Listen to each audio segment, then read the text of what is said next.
కేసీఆర్ ప్రాజెక్టుల అన్యాయం గురించి మాట్లాడుతున్నారు. కానీ అసలు సమస్యలైన నిరుద్యోగం, రైతు రుణమాఫీ, పూర్తి స్థాయి అమలు వంటి అంశాలు ఈ డిజిటల్ పవర్ ప్లాంట్ యుద్ధంలో మరుగున పడే అవకాశం ఉంది కదా. ఇప్పటిదాకా 6 గ్యారంటీలు 13 హామీలు సరే చాలా సభ వచ్చింది. వాళ్ళు అంటున్నారు 417 అని కాంగ్రెస్ వాళ్ళకి అందుకే 3 హామీలు తేడా ఉన్నాయి అంటున్నారు. 420 హామీ అంటే లెక్క కలుపుతున్నారు ఏమో బీఆర్ఎస్ వాళ్ళు. 417 20 కాదని వాళ్ళు అంటున్నారు. ఏదైనా అంతే కదా, ఒక 3 ఎక్కువ తక్కువ. హామీల అమలు విషయంలో ఇప్పటిదాకా కొట్లాడుతున్నారు. హామీల అమలు విషయంలో చాలా వరకు అన్యాయం జరిగింది. హామీలు అలవి కాదు, హామీలు ఇచ్చారు.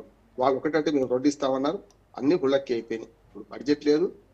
మన రేవంత్ రెడ్డి గారు చెప్పారు కదా, నెలకు 25,000 కోట్ల ఖర్చు ఉన్నది. ఆదాయం ఏమో 18,000 కోట్లే ఉన్నది. ఇంకా తగ్గిందట, 16,500 కోట్లకి వచ్చిందట మళ్ళీ ఈ మధ్యన ఈ సంవత్సరంలో. అంటే ఏంది, 7,000 కోట్ల లోటు ఉన్నది. ఇవి ఏం చేస్తున్నారు, అప్పులు తెస్తున్నారు.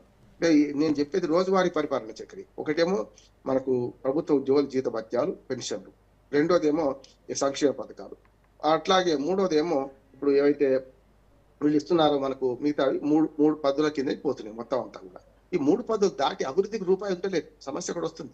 ఇప్పుడు ఏంటంటే ఉద్యోగుల జీతభత్యాలు కానీ మనకి ఏవైతే రోజువారీ అప్పులు వడ్డీలు, మూడోది అప్పులు వడ్డీలు, రెండోది ఏమో మనకు సంక్షేమ పథకాలు. ఈ 3 పోతే అభివృద్ధి కోసం మళ్ళీ అప్పు చేయాల్సి వస్తుంది. అసలు సాధారణ పరిపాలనకి నెలకు 7,000 కోట్ల అప్పు చేస్తుంటే అప్పులు జరుగుతాయి కదా. అందుకని మీ హయాంలో ఎంత అప్పులు ఉంది, మా హయాంలో అంటే అప్పులు 3 రకాలు ఉంటాయి. ఇప్పుడు దాన్ని కూడా ఏం చేస్తున్నారంటే హైప్ చేసి తిమ్మిని పంపిణీ చేస్తున్నారు.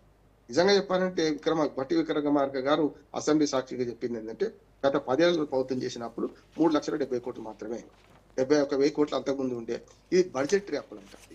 తర్వాత బడ్జెటరీ అప్పులు కాకుండా కార్పొరేషన్ అప్పులు ఉంటాయి. ఉదాహరణ కాళేశ్వరం కార్పొరేషన్ కు సుమారు 1,00,000 కోట్లు అప్పు తెచ్చిన అప్పులు, 90,000 కోట్లు తెచ్చారు, అది ఖర్చు అయినాయి. అట్లానే మూడోది గ్యారంటీ అప్పులు ఉంటాయి. గ్యారంటీ అప్పులు అంటే మీకు యాదాద్రి భద్రాద్రి ఏదైతే మన విద్యుత్ ఉత్పాదక కేంద్రాలు కడదామనుకున్నారు కదా, దానికి గ్యారంటీ అప్పులు అంటే సంస్థ, అది కార్పొరేషన్ అప్పు తెస్తుంటే ఎలక్ట్రిసిటీ కార్పొరేషన్ తెస్తే ఎలక్ట్రిసిటీ బోర్డు తెచ్చుకుంటే దానికి ఏం చేస్తే జెన్కో మన డిస్ట్రిబ్యూషన్ ఉన్నది, 2 ఉన్నాయి కనుక జెన్కో ఏం చేసింది, జనరేషన్ అప్పులు తెచ్చుకొని ఆ అప్పులకు గ్యారంటీ ఎవరు ఇస్తారు, రాష్ట్ర ప్రభుత్వం ఇస్తుంది. కట్టాల్సింది వాళ్ళే కనుక జెన్కో కట్టుకుంటుంది. అంటే ఈ 3 అప్పులు కలిస్తే 5,70,000 కోట్లు ప్లస్ పాత 6,5 లక్షలు అయింది అని చెప్పాలి. ఈ 3 వేరు చూస్తే తక్కువ అనిపిస్తుంది. కలిపి చెప్పి 7 లక్షల కోట్లు 8 లక్షల కోట్లు లంకె పిందెలు ఉన్నాయని వచ్చినామని అదంతా ఏమైంది, రాజకీయంగా పోరాటం జరుగుతుంది. ఇంకోటి ఏం లేదు. అన్ని రాష్ట్రాల్లో ఏదో జరుగుతుంది. ఇప్పుడు 2 లక్షల కోట్ల పైగా ఇప్పుడు ఈ 2 నెలల అప్పులు తెచ్చారని వీళ్ళు ఆరోపిస్తున్నారు. చూస్తున్నాం కదా. అప్పుల విషయంలో కూడా మీరు కాగ్ రిపోర్ట్ ఒకటి ఉంది కదా, ఎంత ఖర్చు అయింది, ఎంత అప్పులు తెచ్చారు, ఇవన్నీ ఉన్నాయి కదా. పోయిన సంవత్సరం దాకా కాగ్ రిపోర్ట్స్ ఉన్నాయి కదా, బయట పెట్టాలి. ఒక శ్వేతపత్రం ప్రకటించాలి, వాటి నిజంగా అప్పులు ఎంత తెచ్చారు, వీళ్ళు ఎంత అప్పులు తెచ్చారు. అసలు అప్పులు లేకుండా సంసారం ఉంటుందా? అప్పు లేని వాడు అధిక శ్రీమంతుడే గత సామెత. ఇప్పుడు అప్పు లేకుండా అప్పు చేసి పప్పు కూడా తినొద్దు అంటున్నాడు. జరుగుతుంది ఏంటంటే అప్పు చేసి పప్పు కూడా తింటే కష్టం కదా అంటున్నాడు. ఉన్న బడ్జెట్ సంక్షేమ పథకాలకు అదే గారి సంపాదన, అమ్మగారు పసుపు కుంకులు అన్నట్టు ప్రభుత్వ ఉద్యోగుల జీతాలు సరిపోతే, అప్పులు కట్టడానికి సరిపోతే మరి అభివృద్ధి ఎప్పుడు కావాలి? అభివృద్ధికి నిధులు తీసుకొచ్చుకోవాల్సింది కదా. అందుకని రాబడి పెంచుకోవాలి. ఇవన్నీ చాలా పెద్దది ఆర్థిక శాస్త్రం. కానీ రెండోది ఏమంటున్నానంటే వీళ్ళు పరస్పర ఆరోపణలో ఒకటేమో నీళ్ల పంచాయతీ, ఇది రెండోది. ఇప్పుడు హిల్ట్ కూడా వస్తట్టుంది. హిల్ట్ పంచాయతీ కూడా ముందరకు వస్తుంది. 5 లక్షల కోట్ల కుంభకోణం అని బీజేపీ అంటుంది, బీఆర్ఎస్ అంటుంది. నేనేమంటున్నా 5 లక్షల కోట్ల 3 లక్షల కోట్ల కాదు, హిల్ట్ మీద ఒక శ్వేతపత్రం ప్రకటించాలి. అసలు మొత్తం ఎన్ని వేల ఎకరాల భూములు ఉన్నాయి, దీనిలో 50% పోతుంది. మొత్తం రోడ్లు ఉన్నాయి, ఆ రోడ్ల అనుభవంగా అసలు ప్లాట్లు అన్ని అంటున్నారు. ఒకవేళ పరిశ్రమలు తరలించాలంటే మొట్టమొదటి పరిశ్రమలు తరలించే ఏర్పాటు చేయకుండా మీరు ఉన్న కాలుష్యకారక పరిశ్రమలు బయటకు పంపిస్తామని ఇక్కడ మూసేస్తే పరిశ్రమలు ఆగిపోతాయి కదా, ఉత్పత్తి ఆగిపోతుంది కదా. మొదలు అవతల చేయాలి కదా. మీరు ఔటర్ రింగ్ రోడ్ దాటి మన త్రిపుల్ లోపల చేస్తా ఉంటున్నారు కదా, మొదట భూసేకరణ చేయండి.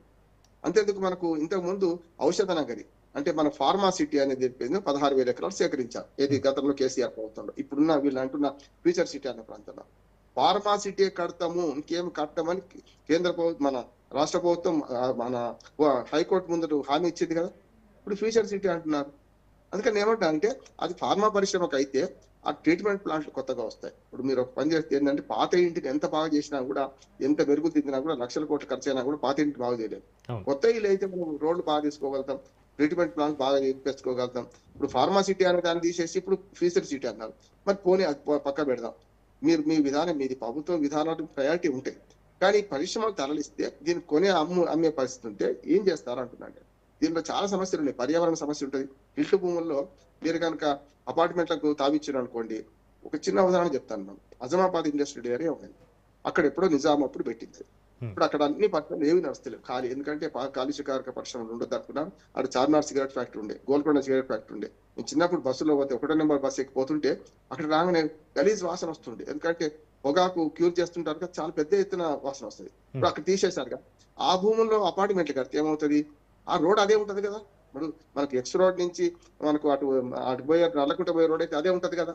మరి అన్ని అపార్ట్మెంట్లు కడితే వీళ్ళు ఎటు పోవాలి? అట్లాగే పర్యావరణ సమస్య వస్తుంది కదా, మీకు రోడ్ల సమస్య, ట్రాఫిక్ సమస్య వస్తుంది కదా.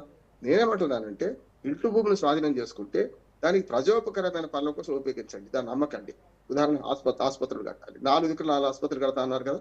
ఇప్పటికి కూడా నిమ్స్, గాంధీ హాస్పిటల్, ఉస్మానియా నిమ్స్ ఇప్పటిది కాదు, ఎప్పుడో నిజాం కాలం నాటి. గాంధీ హాస్పిటల్ మన స్వాతంత్రం వచ్చినాక కట్టుకున్నాం. అది కూడా సికింద్రాబాద్ నుంచి ఇప్పుడు ముషిరాబాద్ మార్చుకున్నాం. ఈ 3 ఆసుపత్రులు ఉండాలా? అప్పుడు విద్యాలయాలకు భూమి ఇవ్వండి, ఆసుపత్రులకు ఇవ్వండి. రామారావు గారు, మీరు చెప్పినట్టుగా హిల్టీ పాలసీ ద్వారా 5 లక్షల కోట్ల కుంభకోణం జరిగిందని ప్రతిపక్షం ఒకవైపు ఆరోపిస్తుంది. ఇది కేవలం ఆరోపణనా, లేక దీని వెనుక ఏదైనా బలమైన రేపు ఆధారాలు చూపించే అవకాశం ఉందంటారు? మంచి ప్రశ్న. నేనేమంటున్నా అంటే హిల్ట్ పాలసీలో పెద్ద మోసం ఎక్కడ జరుగుతుందంటే, ఇప్పుడు గతంలో హిల్ట్ మీద వీళ్ళు ఒక జీవో తీశారు. ఏది గత ప్రభుత్వం. వాళ్ళు ఏమన్నారంటే ఏదైతే మన బుక్ వాల్యూ ఉంటుందో 2 ఉంటాయి, SRO రేట్స్ అంటాం. ఇప్పుడు ₹1,00,000 గజం ఉందనుకోండి, ఉదాహరణకు అజమాబాద్ ఇండస్ట్రియల్ ఏరియా. ₹1,00,000 ఉంటే అక్కడ 20,000 30,000 ఉందనుకుందాం ఏది బుక్ వాల్యూ.